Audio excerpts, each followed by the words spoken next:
Today was a great big reminder of why I do not miss having a boss. So, I'm not going to talk specifics on here because this is public, but, I think more than anything, it just reminds me of the type of leader that I want to be, that I am, and probably been lacking this last year and a half with my company that has grown. Outsource plug, whatever. Just a very irritating day, but these are, it's probably good and bad, right? Because these are the days that irritate you into productivity, into your side hustle. Again, for those of you guys who are just following, my name's Anthony. I own a company called Outsource Plug already. Was a 7-figure business for a while. Now it's a high 6-figure business, but I am now creating a product that is a high profit product, and so that's going to be our 7-figure agency is what I'm building right now. And so I got this proposal coming out right now. I got a meeting tomorrow at 12 with the potential client. So hopefully we get it closed. This proposal looks absolutely dope and amazing. And so I'm just going to work on that for right now. And I will keep you guys in the loop of what is happening. Baby's back there getting fed. Lolo's in the kitchen making pizza. Life is good, man. Life is good. Don't forget that life is good. All right, guys. So today was actually a really, really good day. So we sat down for the lunch, did the proposal, and the client, so pretty much he has a really good friend who, and I've seen his friend's work. It's amazing. This guy, he's an incredibly talented videographer. He's also put together websites before, and really the only objection that I'm getting from this new client is that, hey, I have a friend who does the same thing that you do. And that's the main objective. However, the difference between his friend and Apex Operations or myself is that we specialize in construction marketing. From the proposal to everything I'm talking about, everything is completely catered down to his niche, right? So Alex Hermosi, don't make me niche slap you, right? And you have to realize, this guy, they've been friends for a really long time. They're buddies. He's literally, his main objection to not accepting my proposal right away is that he doesn't want to disappoint his friend. So imagine that. You're in a position where you're competing in a market where there's other companies who literally have friends and family who can service them, but they decide to choose your company. Why? Because you decided to niche down. So today was a really, really good, perfect example of if I said, hey, we're a marketing agency and we do websites and we do photo and we do video, it just wouldn't have been as powerful as, hey, we do marketing only for construction companies. That's all that we do, right? We don't service any other industries. This is who we service. Our processes are all focused around what it is that you do, right? I'm talking his lingo, using his terminology, using analogies that he understands. And that's why we were able to have a really good pitch today. I'll let you guys know that I'll let you guys know if it closes. Like I told you guys, I'm using better proposals, and when I'm looking at my emails, I have okay. So actually, here, no BS, right?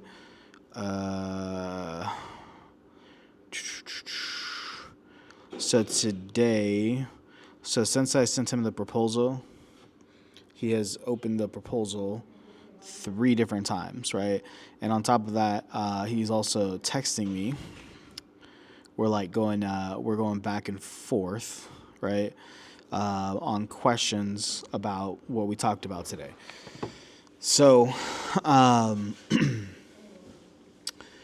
so I would say just that alone made today a really successful day. My proposals are really sexy, guys. Other things that happened today.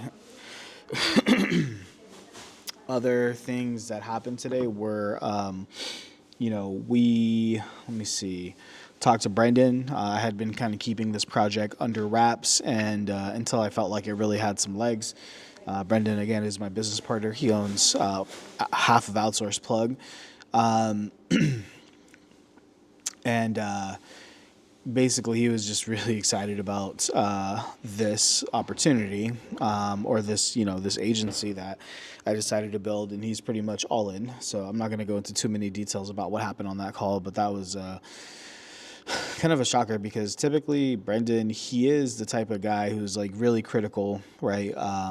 And he doesn't like talking about ideas. He likes to see execution. And pretty much when I started showing him, like, hey, here's the website, here's the proposal, here's all these different documents that I've been creating, here's how, like, answering all of his questions, here's the price list, here's how we're going to deliver, here's how this, and I had answers for pretty much everything that he asked.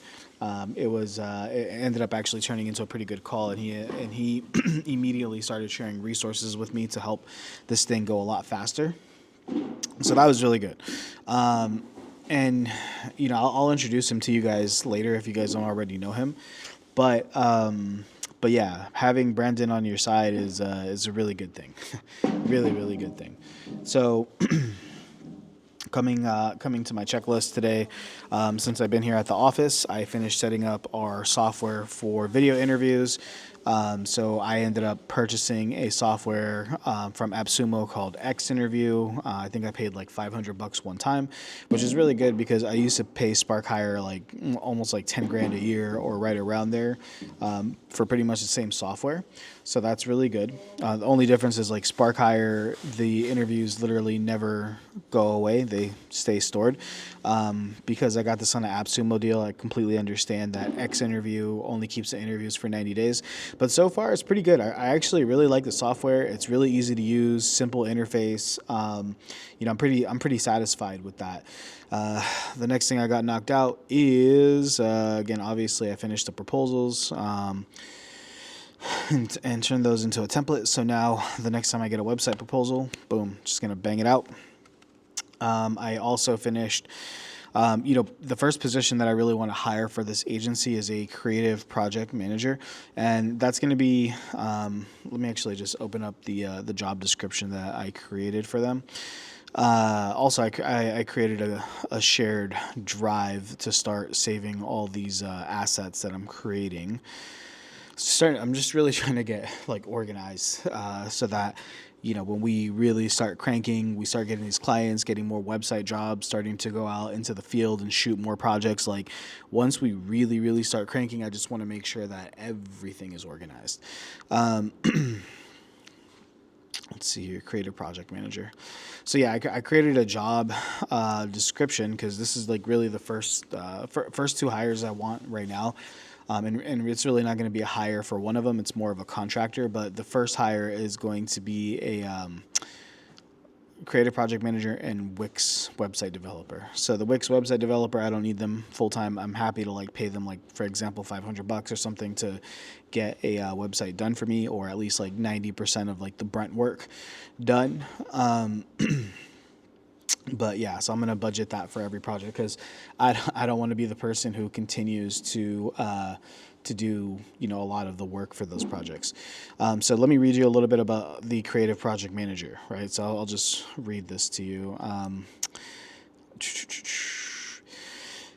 Apex Operations is seeking a dynamic and organized creative project manager to join our growing team. In this role, you will be the key coordinator between our clients and our talented contractors, ensuring seamless execution of projects from conception to completion. You'll work closely with a diverse team, including photographers, videographers, photo editors, video editors, website developers, and social media managers to deliver high-quality digital marketing solutions. And the ideal candidate will have an eye for creative excellence, the ability to spot high-quality design, photo, and video, and the knowledge to make light adjustments or refinements when needed. You'll need the projects to run smoothly. You'll ensure that projects run smoothly, deadlines are met, and client expectations are not only met but exceeded. And then I just broke down a bunch of the key roles, but pretty much like I need somebody who they don't have to be like perfect or the best at any of these one things, but they have to understand the lingo for everything. So for example, when they're talking to a website developer, they should be able to go back and forth. And if they say, hey, I need these changes for, whatever it is, they should be able to understand the platform enough to know like, hey, for example, like I need you because we're going to create this page, 20 times over, or for the life of this client, I need to turn this into a dynamic website template, for example, right? Or hey, this website page is about you know painting in San Jose, California, but I don't see any of the metadata on any of these pages, right? Like you as a creative project manager, you should be able to go back and forth with that. Or for example, let's say that a logo gets turned into and you see all the files, but you're a creative project manager should be able to tell like, hey, there's no SVG file in here, right? Can you get me the SVG file? And then when they get that SVG file, they should be able to like actually review it, make sure that it's good, it's quality. Making sure that like, for example, when a video editor turns something in, a social media manager turns something in, and a website developer turns something in, that it's all following like brand guidelines, right? Or let's say that it's part of our SOP for a video, for a videographer to shoot, let's just say, for example, 2.7K, not 4K or 1080p, but they have to shoot 2.7K in, 60 frames per second, for example, but they turn in, 1080p, 30 frames per second, or 4K, 24 frames per second, or something like that. They should be able to, like, at least have the understanding of that, but also be able to, like, have the understanding and communicate like, hey, this was not right on the project, but moving forward, I'm expecting this to be correct. And also like, okay, the footage came in fucked up. We can't waste that. Now let me communicate to the video editor and say, hey, this footage, unfortunately, didn't come in at 60 frames per second. We're not going to have as much room to, we're not going to have as much room for error. So, hey, I just wanted to give you a heads up, do the very best that you can with this. And, so that way it's like, hey, it's smooth passing off from the videographer to the video editor. And, then it's like, okay, once that video is done, how do you optimize this for search engine, for SEO? How do we get this onto YouTube the proper way? How do we embed this onto the website? How do we, then after it's done on the website, how do we, or after the video is finished, how do we optimize and chop this video down for social media, right? Then you're working with a social media manager. So you have to like understand like the level of like what level I need this creative project manager to be. And then from there, it's like they have to understand these creative assets. Again, they don't have to be the best video editor, photo editor. They really don't even have to do any of it.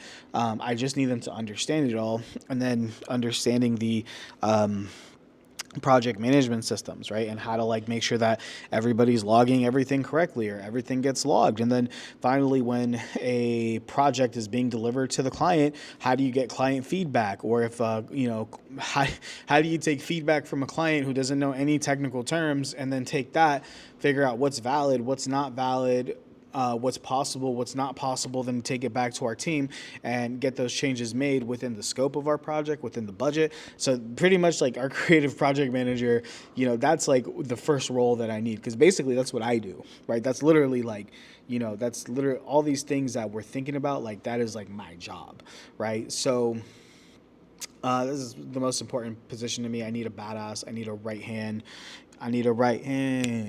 That's my go-to. Tell me everything about you. That's a bold move. Anyways, that's what I'm looking for. Oh, yeah, it's funny that as we're talking, I literally the proposal got viewed again right now as we're speaking. So, something's working, right? So the way that I'm putting together this agency is working. It's capturing people's attention. The pitch that I'm doing it's coming along. So I don't want to give away too much more juicy stuff for today. If you want more, you got to keep on watching, man. Watch. Right now, these videos on YouTube, they're getting free. They're not getting that many they're not getting that many plays, and I really don't give a shit. I'm okay with that because I know that over time, like once people see like, oh man, within the first 9 months, it's already at over 80 grand per month, and he documented this shit, people are going to start paying attention. Freedom Frameworks, we out, baby. Let's go.